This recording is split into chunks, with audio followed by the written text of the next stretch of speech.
Olá a todos e bem-vindos de volta para mais um vídeo de hoje. No vídeo de hoje, vamos falar sobre algumas ações que o mercado não está valorizando. Há claramente uma desconexão com alguns desses nomes. Vamos analisar os preços, vamos analisar as margens, etc. Também vamos analisar um DCF, que está disponível gratuitamente para todos vocês. Há um link para o Google Drive na seção de comentários abaixo que estará fixado, é claro. Agora, se formos dar uma olhada no que aconteceu no mercado na segunda-feira, você pode dizer, ok, não é tão grave assim. Mas olhe para alguns nomes específicos. A Amazon caiu 4,75%. Broadcom, 4,67%. Google caiu quase 5%. Microsoft, 3,18%. Vamos focar só nas grandes. Certo, Broadcom, você pode dizer, tudo bem, ela já subiu muito antes. Beleza. A Amazon, uma empresa de 2,5 trilhões de dólares caindo quase 5%, também o Google. Uma empresa de 4,2 trilhões de dólares caindo 5% em um único dia. É uma queda bem grande, é uma grande liquidação.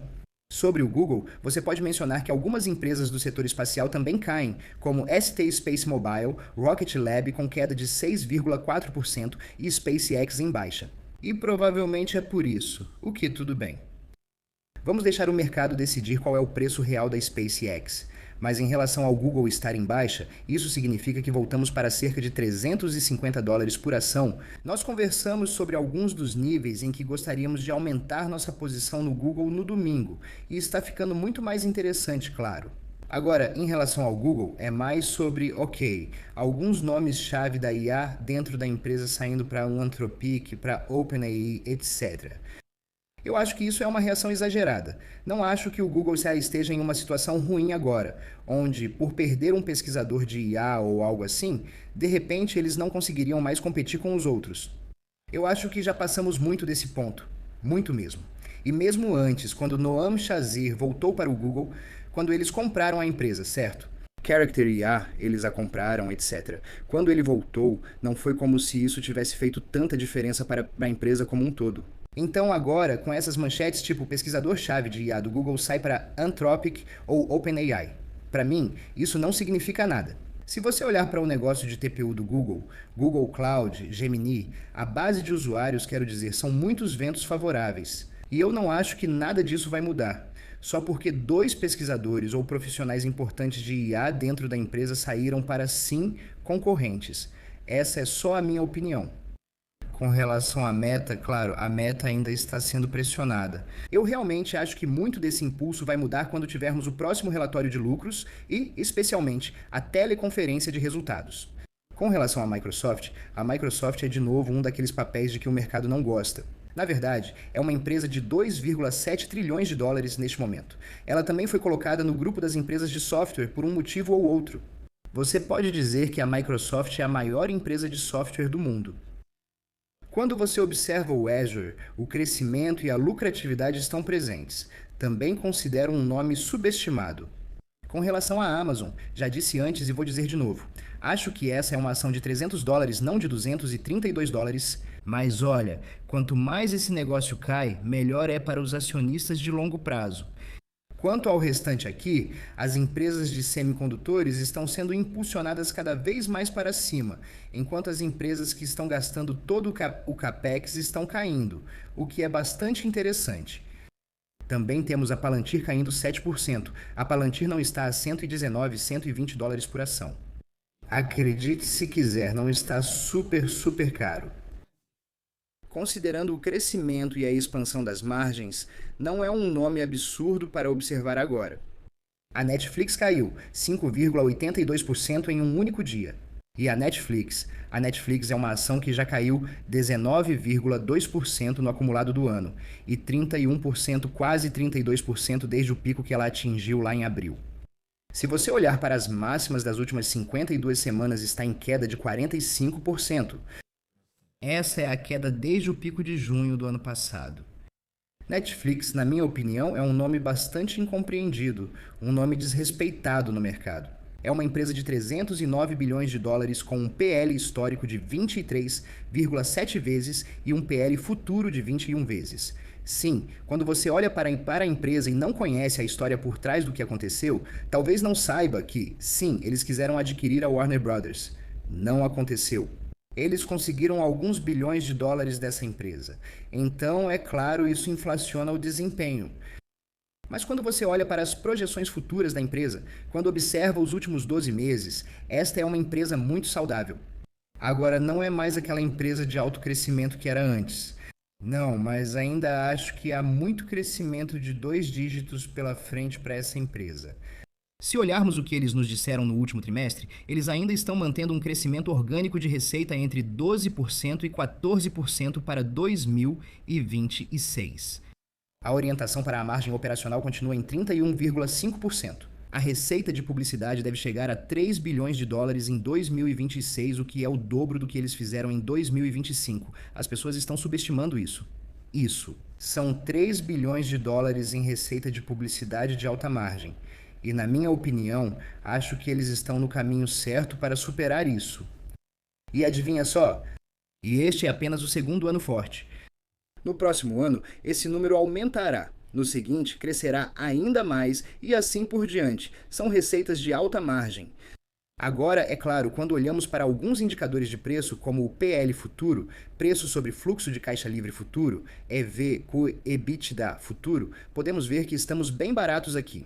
Bem abaixo da média, da mediana dos últimos 2, 3 anos, mais ou menos. Bem abaixo. E novamente, não está caro. Mesmo o preço sobre fluxo de caixa livre, 26 vezes.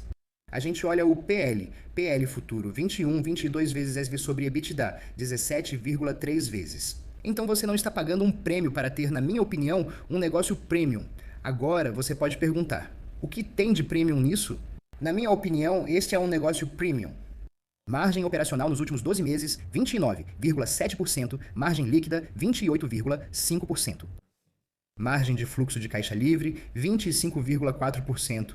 E como você pode ver claramente nos últimos anos, esses indicadores vêm melhorando. Netflix, na minha opinião, também é um nome conhecido mundialmente. Então, sim, é um ativo premium. Agora, é claro, deve haver um motivo para a ação estar em uma espiral descendente. Sim, existem motivos. Primeiro, ela tentou comprar a Warner Brothers, mas não conseguiu. As ações subiram no início, mas agora caíram e estão ainda mais baixas que antes. Por quê? Antes o mercado dizia, você está pagando caro por esse negócio. Agora o mercado está mais assim. Você perdeu a oportunidade de comprar uma empresa com, claro, franquias valiosas e um ótimo estúdio. Mas, na minha opinião, eles teriam pago caro demais. Eles teriam assumido e acrescentado muita dívida extra. Eu era a favor desse acordo quando eles tentaram pela primeira vez, não depois que a Paramount aumentou o preço. Depois disso, surgiram rumores de que talvez tenham perdido a chance com a Roku. Não há indícios disso ter ocorrido. Ou talvez tenham perdido a chance com a Lionsgate, embora não exista isso, já que a Lionsgate não está sendo adquirida por ninguém agora.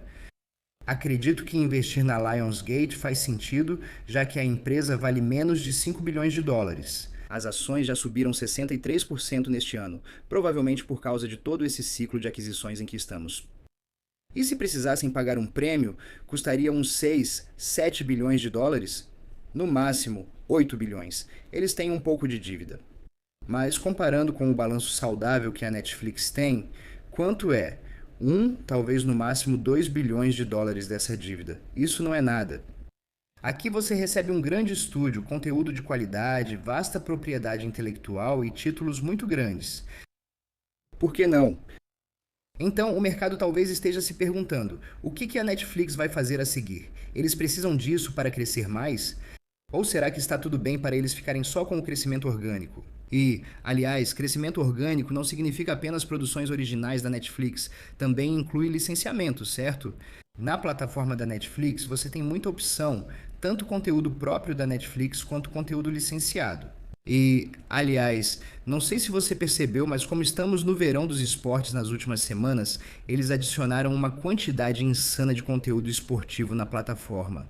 Acho que eles fizeram um trabalho incrível nos últimos anos em relação aos esportes, seja com Drive to Survive, Full Swing, eventos ao vivo. Os eventos ao vivo, claro, estão ficando cada vez maiores na Netflix, algo que a gente previu há muito, muito tempo. Mas, na minha opinião, esportes e conteúdo ao vivo vão ser um enorme, enorme motor de crescimento no futuro. Agora, se olharmos para o DCF, podemos ver que neste momento, com base nas premissas aqui, deveríamos estar em modo de acumulação. Por que isso? Preço atual em torno de 7.373, cerca de $73 ou algo assim. O preço médio ponderado agora, e eu coloquei aqui 50% para o cenário base, 30% para o cenário otimista e 20% para o cenário pessimista. O preço deveria ficar em torno de $86, o que representa uma valorização de 18,7% em relação ao ponto onde estamos agora. Claro, o cenário otimista é muito mais alto, chega a 125. O cenário base gira em torno de $80. No cenário pessimista, o valor é bem menor quando as coisas realmente param de funcionar para a Netflix. Esse valor é de $45,27. Então, na minha opinião, essa é uma ação subvalorizada. Uma ação que, por algum motivo, o mercado não gosta neste momento. Mas se eles conseguirem crescer, e esse é o cenário base, eles podem crescer cerca de 10%, um pouco mais, até o ano fiscal de 23. E depois, 9%, 8%, 7%, 6%, 5% nos próximos 10 anos. Não sabemos o que ocorrerá no ano fiscal de 2035, mas estamos tentando fazer algumas suposições. Eu também assumo que as margens EBIT vão atingir o pico aqui em 35%. Então sim, eu realmente acho que essa é uma ação que vale a pena analisar agora. Claro, o cenário otimista faz parecer ainda melhor e o cenário pessimista faz parecer muito, muito pior.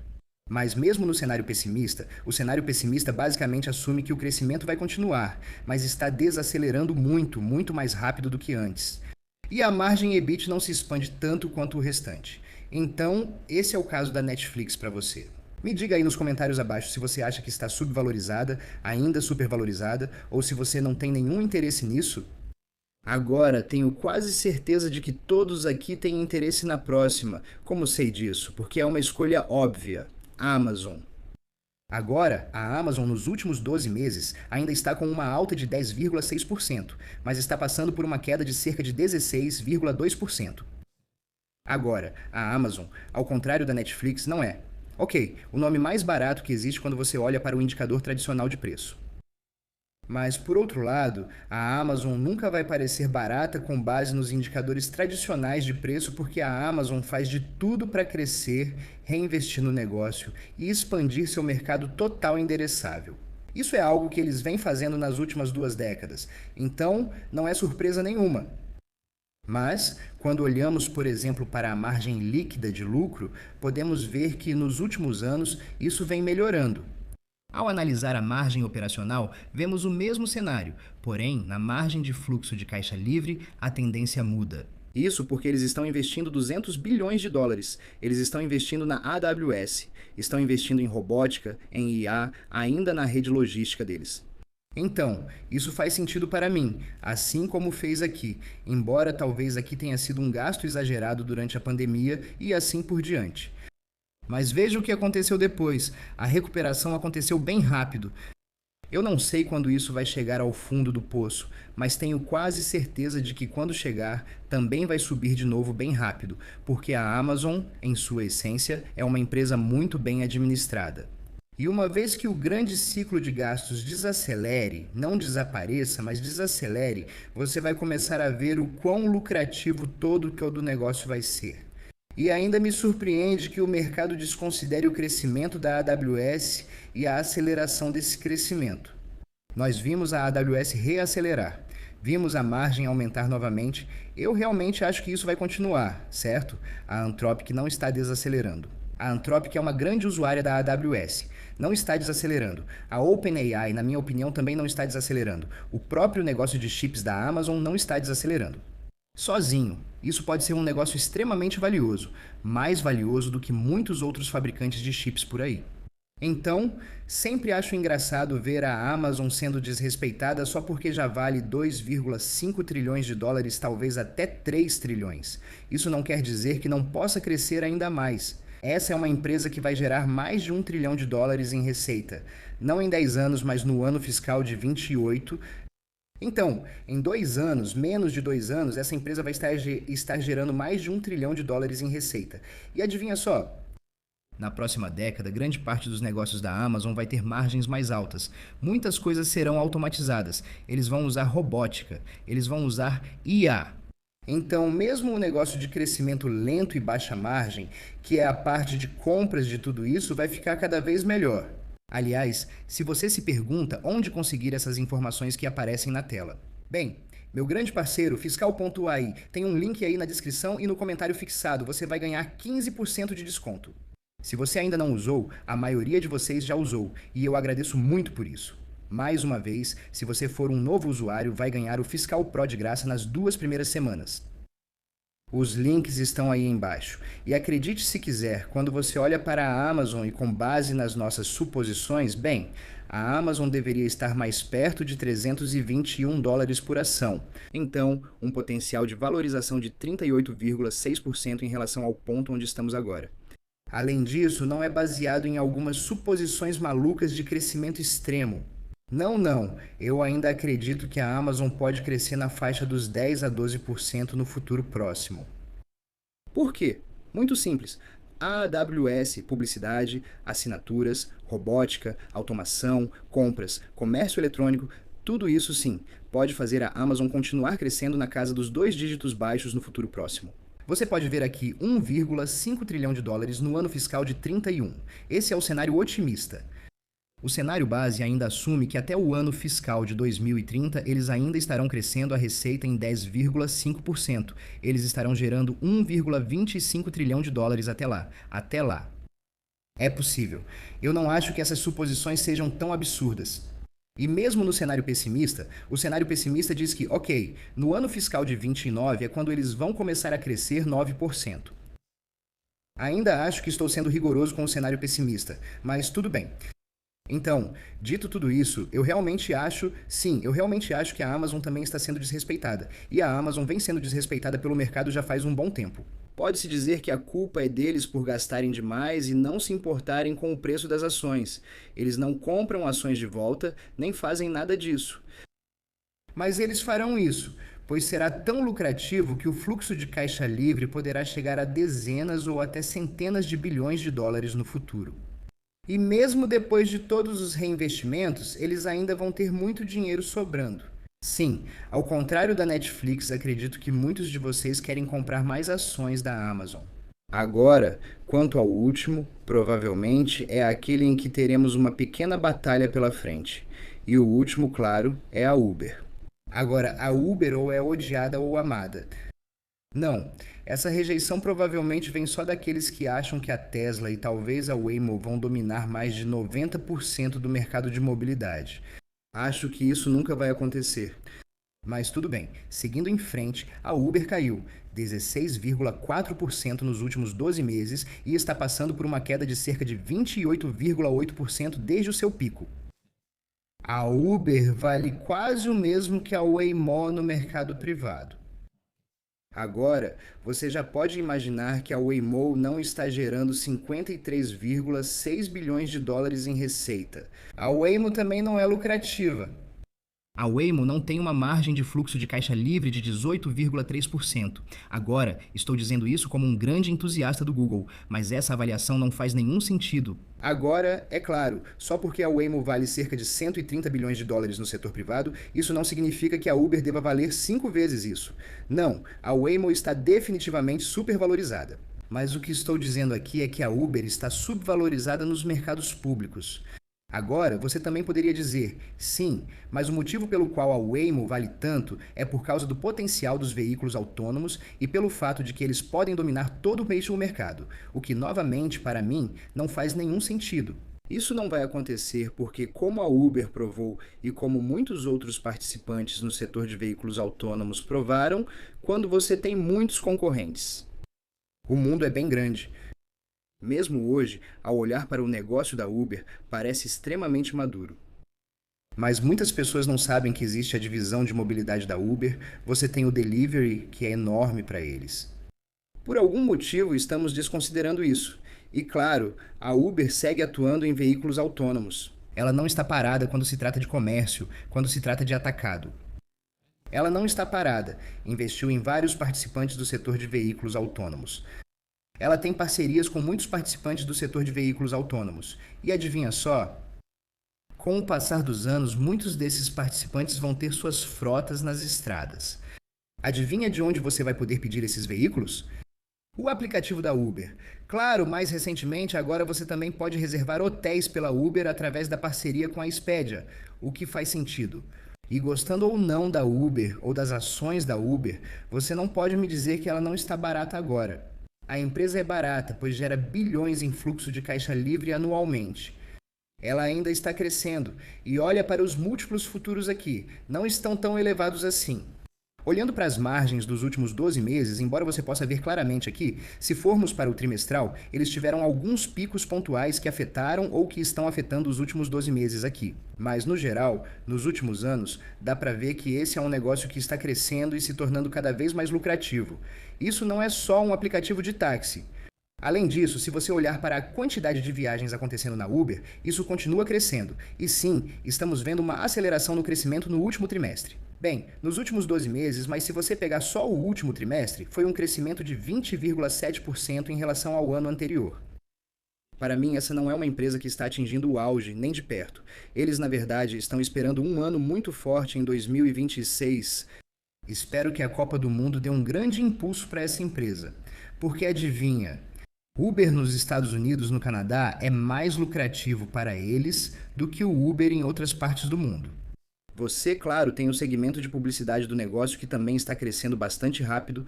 Você tem o segmento de assinaturas do negócio que também está crescendo bastante rápido. Então, há muitos fatores favoráveis para a Uber. As ações, não. O negócio, sim.